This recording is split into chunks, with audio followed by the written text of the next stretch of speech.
Olá, tudo bom? Hoje nós vamos falar sobre qual a diferença entre resumo, resumo expandido e introdução.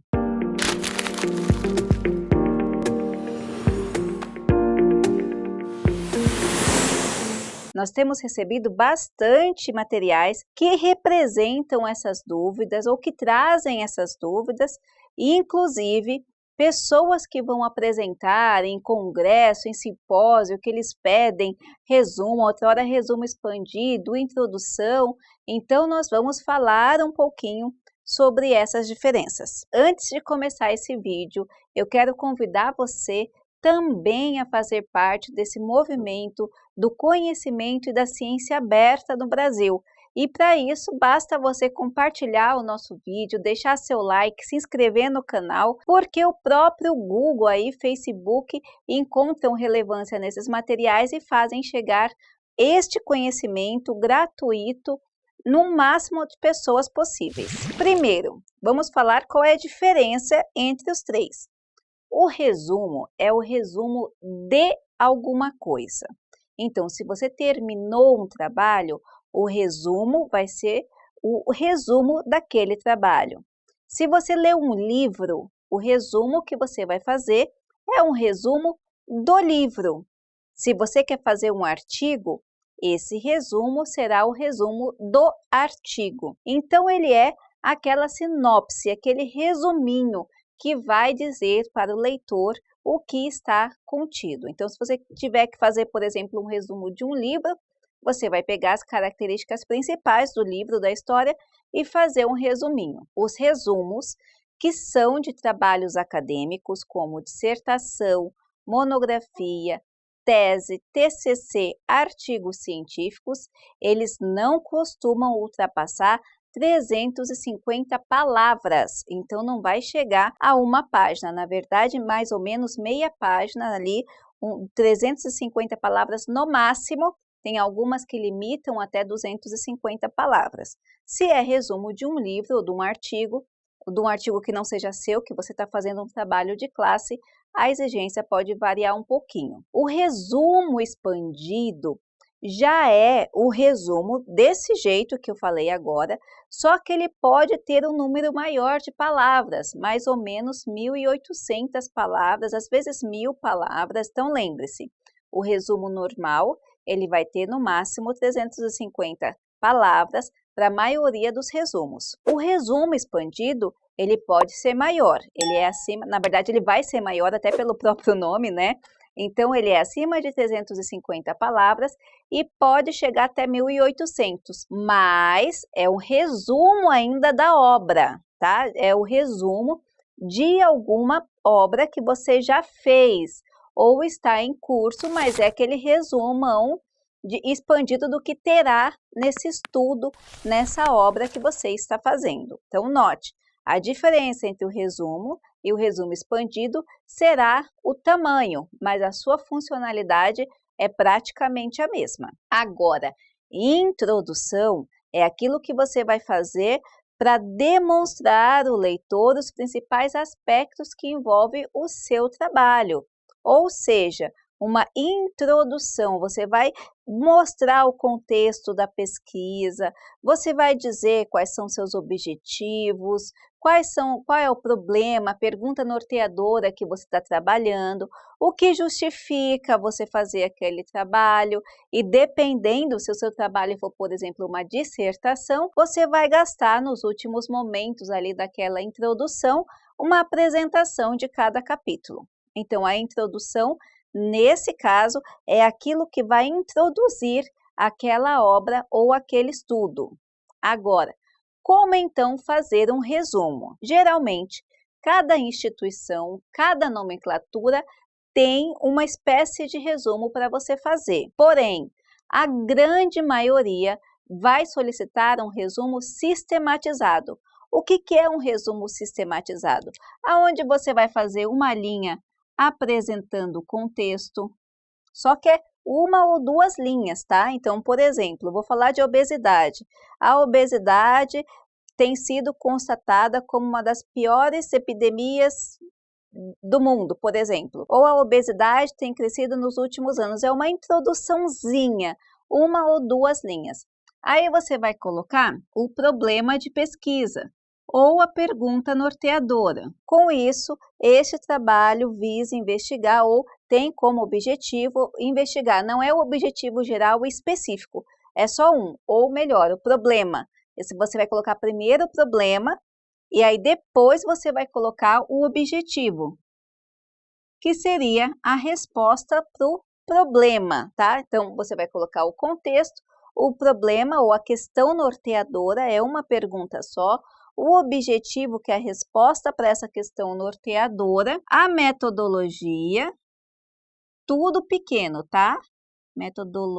Metodologia, depois os resultados e considerações finais. Lembre-se, o normal é que você tenha tudo isso aqui em 350 palavras, então são pouquinhas linhas, 2 linhas, 1 linha para cada coisa. Metodologia, geralmente, dependendo da metodologia que você usar, pode ser um pouco mais. Resultados e considerações finais são aqueles principais achados e principais considerações finais. Isso pode estar em tópico, em negrito, mas é um parágrafo só, ou pode estar, você tira e transforma isso num único parágrafo. Se você seguir essa linha de raciocínio para o seu resumo, não tem erro. Agora, como você vai fazer o resumo expandido? Você vai seguir a mesma linha. A diferença é que, lembre-se, como você está falando de uma quantidade de palavras maiores, então você vai se estender um pouquinho mais em cada tópico. Esse resumo expandido também pode ser em tópicos, se for para publicar em revistas, são assim que as revistas estão preferindo, ou pode ser num único texto que algumas revistas aceitam, ou alguns congressos. Nós, na Núcleo do Conhecimento, preferimos separados e na maioria das revistas internacionais também. Já na introdução, a introdução, como eu falei, como você vai fazer, então, uma introdução? Na introdução, você vai trazer também essa linha de raciocínio, só que você vai apresentar um contexto muito maior. Aí você tem que ver o que você está publicando. A introdução já não é uma fórmula para todo mundo, porque existem programas de pós-graduação que estão pedindo que a introdução, o aluno fale um pouco sobre sua experiência, como ele chegou até a temática, daí ele vai traçando da onde ele conseguiu investigar o problema de pesquisa, colocar os seus objetivos e apresentar. Muitas instituições estão fazendo isso, especialmente na área de humanas. Já se a introdução é de um artigo científico, você pode trazer toda a parte conceitual, inclusive, dependendo da metodologia que você for aplicar no seu artigo, nessa introdução você pode já trazer a parte teórica. E para teses também. A introdução, como eu falei, já não tem uma fórmula única. Vai depender do tipo de programa que você está, do tipo de trabalho que você está fazendo, mas você tem que ver que essa introdução ela vai estar alinhada ou ligada diretamente ao trabalho como um todo. Diferente do resumo e do resumo expandido, ela está trabalhando numa linha de apresentação daquele material. Agora, nós vamos responder uma pergunta que a maioria das pessoas falam. Eu posso fazer citação no resumo expandido e na introdução? Lembre-se, cada um tem uma funcionalidade ou uma estrutura. No resumo, só resumo, aquele de até 350 palavras, que você vai colocar no início dos materiais científicos, não é indicado que você use citação. Eu já vi, tem algumas pessoas que aceitam ou que utilizam, esse estudo irá trabalhar no autor tal, mas isso não é indicado porque deixa o seu trabalho extremamente frágil, principalmente se você for colocar, esse estudo irá discutir a ideia de um dos maiores pensadores.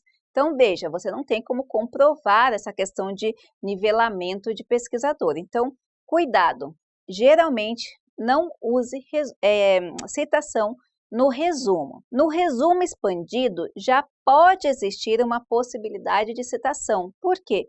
Digamos que o resumo expandido, por ele ter essa característica maior, ela vai ter uma partezinha de arcabouço teórico, ou seja, da onde você utilizou aquelas ideias. Então, na hora de apresentar um contexto, você pode utilizar um conceito, por exemplo, e aí você vai usar a citação. Mas também não é via de regra. No resumo expandido, está liberado, você pode utilizar. Mas cuidado para onde você está preparando esse resumo expandido, porque se você estiver preparando para uma revista é uma coisa, se você estiver preparando para um simpósio é outra coisa, e tem algumas norminhas a serem seguidas. Já com relação à introdução, como eu disse, não tem uma regra definida. Vai depender do seu trabalho, dos seus objetivos. Como eu falei, na área da saúde, por exemplo, é muito comum que você veja que a introdução ela já serve de justificação teórica num artigo científico. Então, na própria apresentação do contexto, dos conceitos, já são feitos em cima de bases teóricas. Então, é comum que se use. Em alguns programas, prefere que não se use, porque acha que a introdução o autor tem que discorrer mais. Mas, como eu disse, introdução não tem uma regra específica, você tem que entender o tipo de trabalho, aonde você está inserido e para quem você vai apresentar. E, por fim, a última pergunta que nós vamos falar é: o resumo pode interferir na introdução? Sim e não. Ele pode até ser trabalhado, porque algumas introduções elas oferecem os mesmos tópicos que são do resumo, mas o texto não é indicado que seja o mesmo, não. Eu já vi alguns autores que começam a introdução utilizando o resumo. Isso não é indicado, porque fica um trabalho redundante. Então, pode interferir no contexto de estrutura, de conteúdo, de escopo, mas tem que tomar cuidado, porque cada um é um texto, deve ser feito à parte, tá ok? Eu espero ter ajudado. Não se esqueça de seguir, deixar o seu like, se inscrever no canal e compartilhar esse vídeo. Até a próxima!